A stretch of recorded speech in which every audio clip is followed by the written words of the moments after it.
عمیر حسین بھائی کا سوال ہے، بخور کی ٹکی جو حرم میں بھی جلائی جاتی ہے خوشبو کے لیے، یہ یہودیوں کا طرز عمل تھا کیا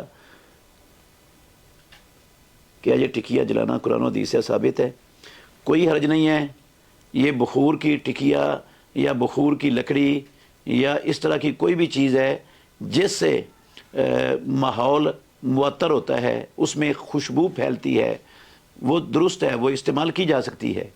امام الانبیاء محمد الرسول اللہ صلی اللہ علیہ وسلم کا فرمان ہے، سنن ابو داود میں صحیح سند کے ساتھ، آپ نے فرمایا امرا، حدیث ہے، امرا رسول اللہ صلی اللہ علیہ وسلم ببناء المساجد فی الدور وان تطیب وتنظف۔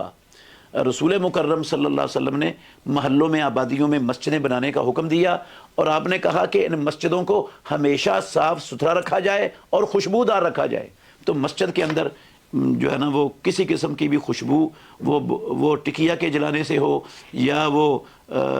لکڑی کے جلانے سے ہو، یا وہ کسی پاؤڈر کو جلانے سے ہو، کسی بھی طریقے سے ہو، اس میں شرعی طور پر کوئی قباحت نہیں ہے۔ مسجد کو جس طریقے سے بھی خوشبودار رکھا جائے، وہ خوشبودار رکھنا مطلوب ہے اسلام میں مومن سے، تو وہ اس لیے اس میں کوئی حرج نہیں ہے۔ اور یہ کہنا کہ یہ یہودیوں کا طریقہ تھا، یہودی ایسا کرتے تھے، ایسا میں نے نہ قرآن میں کہیں پڑھا ہے اور نہ پیارے پیغمبر کی سنت اور حدیث میں کہیں پڑھا ہے کہ یہودیوں کے ہاں کوئی ایسا عمل تھا عہد رسالت میں یا عہد صحابہ میں نے ایسا کہیں نہیں پڑھا۔